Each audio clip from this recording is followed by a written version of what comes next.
Jadi pada prinsipnya laki-laki atau perempuan boleh. Sama saja ya? Karena memang Rasulullah sendiri pernah mencontohkan ada sahabiah, jadi sahabat wanita, Ya. beliau menyembelih ternak dan Rasulullah mendiamkan. Artinya itu boleh. Saya bisa menggunakan sertifikat tersebut untuk melamar kerja di RPH. Pertama melamar kerja ya Pak? Di RPH, iya. Dan itu saya dengar daripada asesor-asesor bahwasanya sertifikat ini bisa digunakan di luar negeri pula, tidak hanya ya? di Indonesia saja.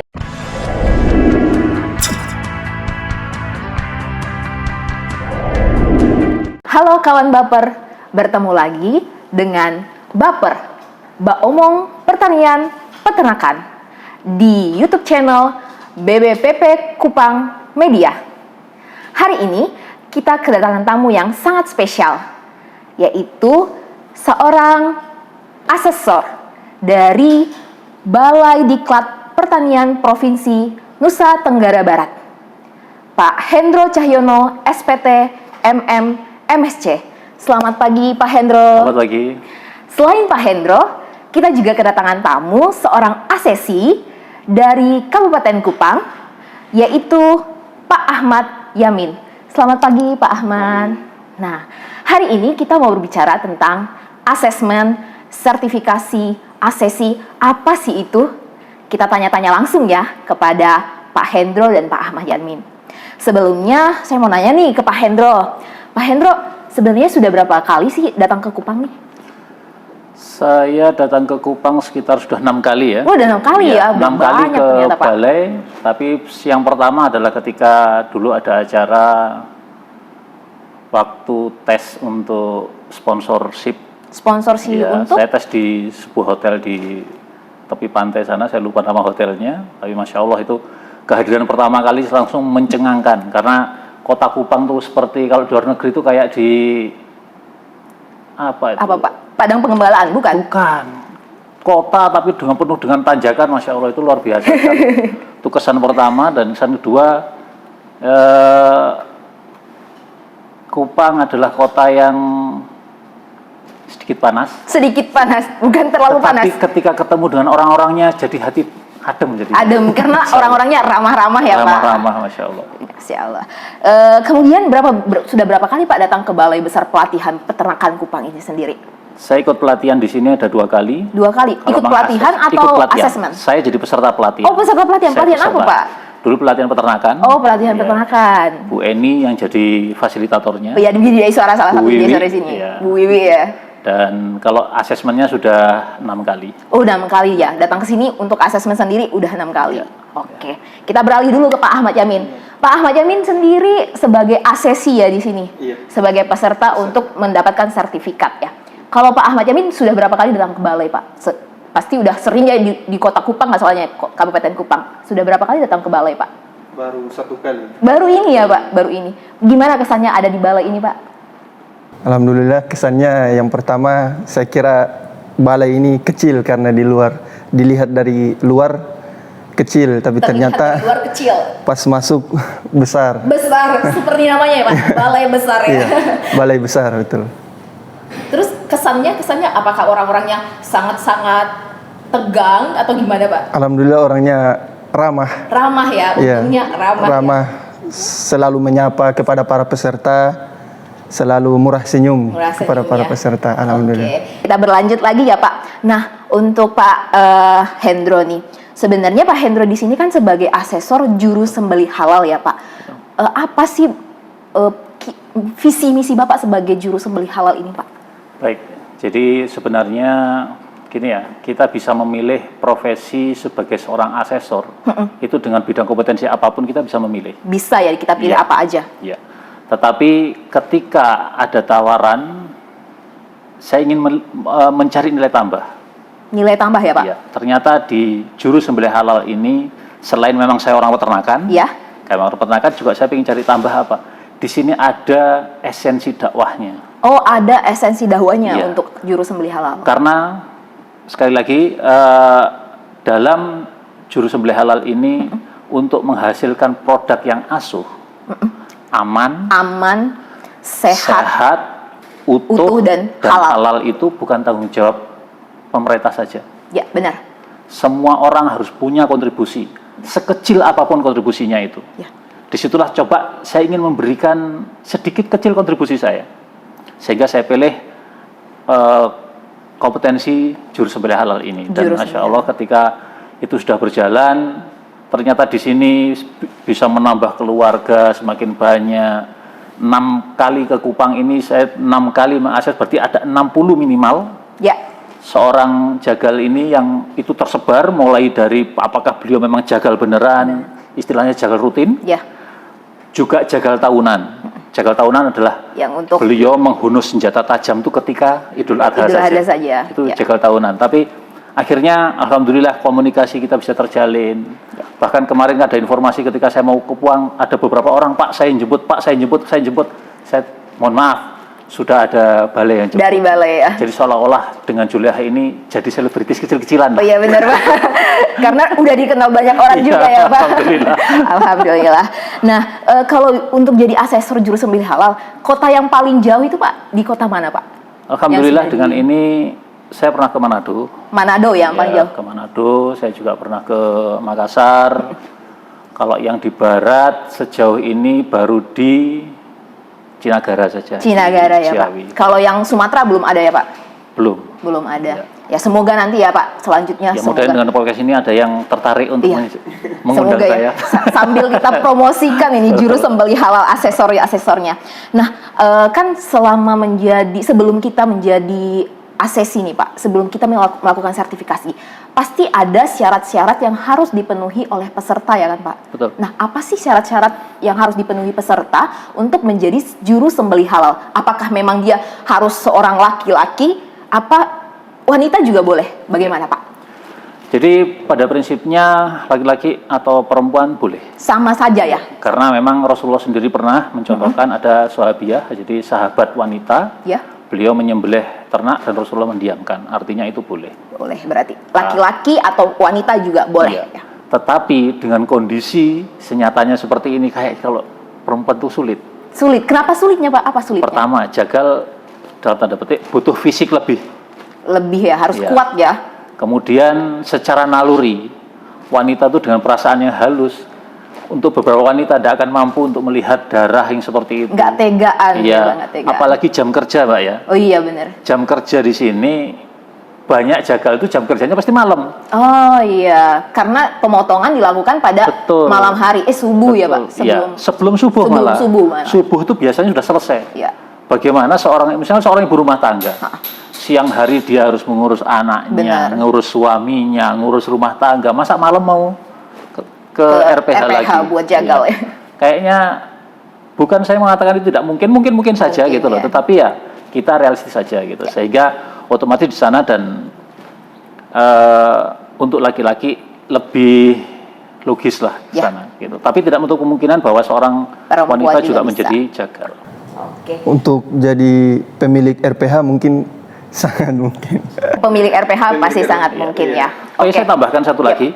Beberapa bulan yang lalu saya mengakses di Labuan Bajo. Iya. Bahkan saudagar di sana, pemilik sapi, rata-rata ibu-ibu semua. Ibu-ibu semua. Iya. Jadi mereka ikut dalam asesmen.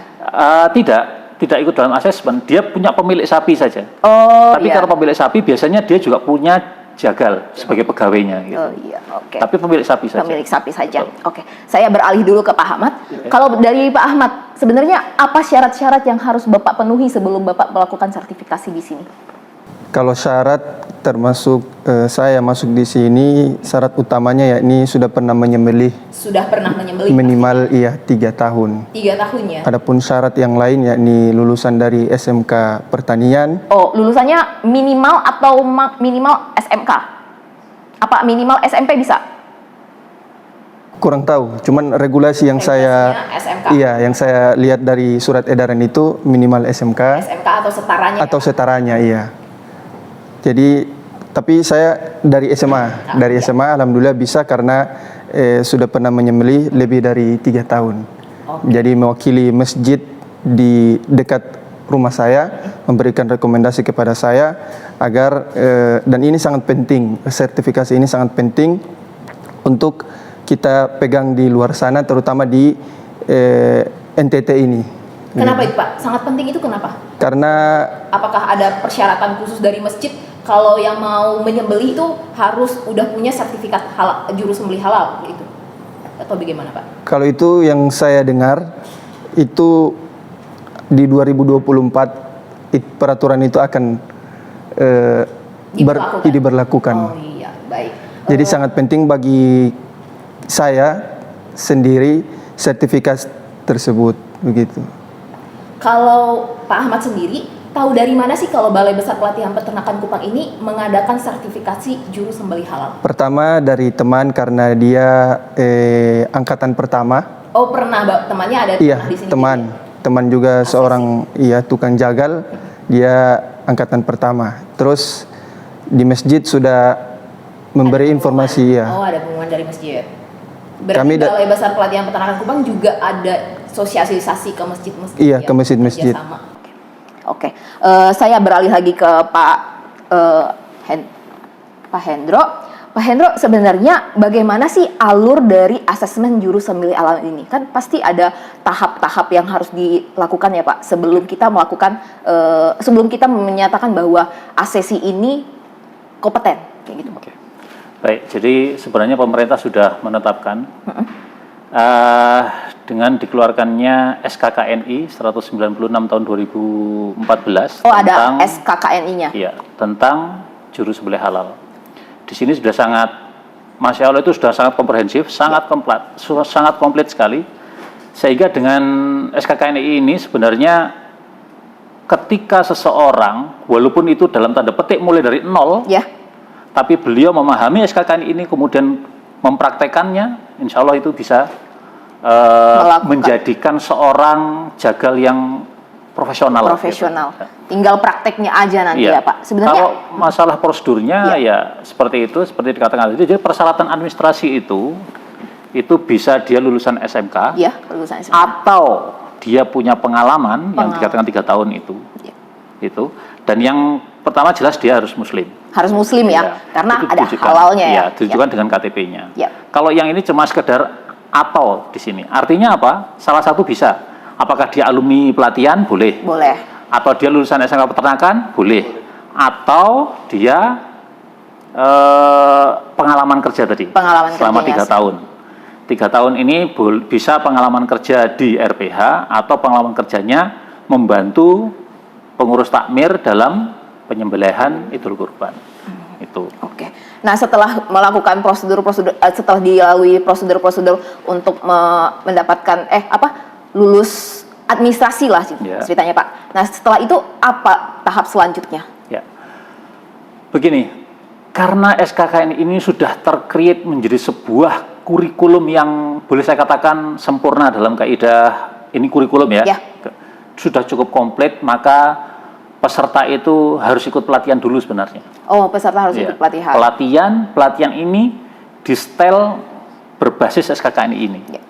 Untuk kemudian dia langsung ikut proses asesmen gitu. Oh, ya. Dan kalau itu sudah berjalan, itu pasti sudah lancar semua gitu. Oke. Nah, Pak, pasti selama mengasesmen ini pasti ada pengalaman-pengalaman yang berkesan, pengalaman yang bisa berbagi nggak dengan kawan baper di sini? Pengalaman-pengalaman selama asesmen. Baik. Jadi pengalamannya cukup beragam. Ya. Ada waktu itu di Jawa Timur, jadi di Balai Besar Peternakan Batu. Ya. Itu mengakses di sana. Ini adalah jagalnya para jagal profesional. Semuanya profesional ya. Profesional semua. Tetapi ketika ada kata-kata asesmen, Ya. apalagi ketemu asesor, jadi secara tidak langsung, asesor itu adalah status yang menakutkan. Iya, iya. Apalagi terus orang melihat seperti saya Ya. mohon maaf, secara fisik, tinggi, besar, jenggotan, itu kan sudah menakutkan orang gitu loh. Sebagian Pak, Iya, sebagian kan sebagian enggak. menakutkan. Sehingga sampai waktu itu saya mencuri-curi untuk merekam, saya di balik ruangan, Ya. dia tidak tahu kalau saya ada di dalam ruangan itu, saya rekam. Mereka untuk membunuh stresnya itu, mereka nyanyi-nyanyi, joget-joget, sampai saya rekam, saya ketawa sendiri. Menghilangkan Menghilangkan stresnya dengan stresnya. cara gitu ya. Akhirnya, ya seperti itulah. Belum lagi yang kemarin malam, Kemarin ya, baru-baru ini. angkatannya Ya. Mas Ahmad Yamin, itu juga sama. Semakin malam, semakin mencekam. Kenapa semakin malam Ya, semakin karena peserta serem? ngantuk, plus ini yang belum kebagian menyembelih, apalagi ini ada pengalaman pertama, itu semakin malam kulitnya semakin putih. Ketakutan ya Pak? Pucat. Semakin pucat menunggu gilirannya. Iya, iya. Tapi ya saya lihat oke, kita berikan motivasi untuk dia. Tapi kembali lagi sebenarnya ini hanya bicara tentang mental saja sebenarnya. Ya. Kalau orang Jawa mengatakan ini adalah ilmu katon. Ilmu katon itu ilmu yang sulit dipelajari secara teori. Ya.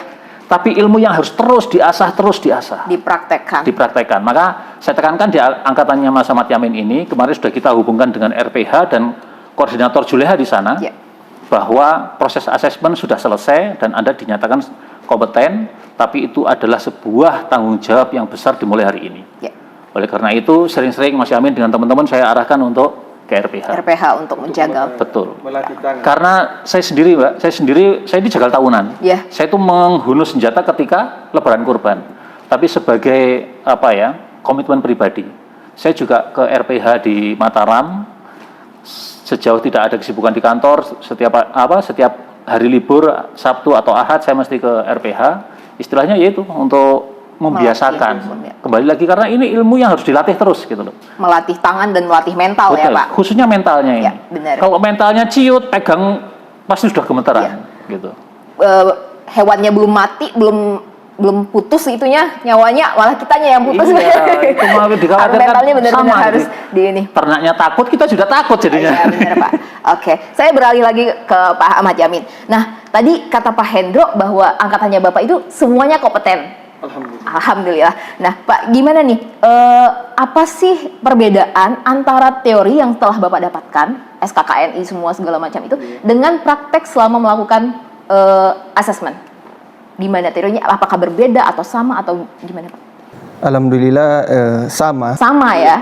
Cuman memang ada kondisi-kondisi tertentu yang mungkin di RPH di luar kendali kita mungkin ada sedikit yang agak berbeda begitu. Tapi insya Allah itu aman-aman. Dari teori sama prakteknya sama ya Pak. Nah, gimana pengalamannya Pak selama di asesmen sama Pak Hendro?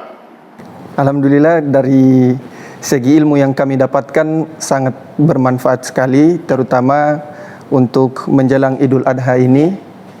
Jadi mudah-mudahan dengan ilmu yang kami dapat di BBPP ini dari Pak Hendro itu sendiri bisa kami amalkan, mau itu di Idul Adha atau di luar Idul Adha, contohnya untuk menyembelih kambing akikah, teman ada mau minta tolong menyembelih, insya Allah kami siap dan bisa.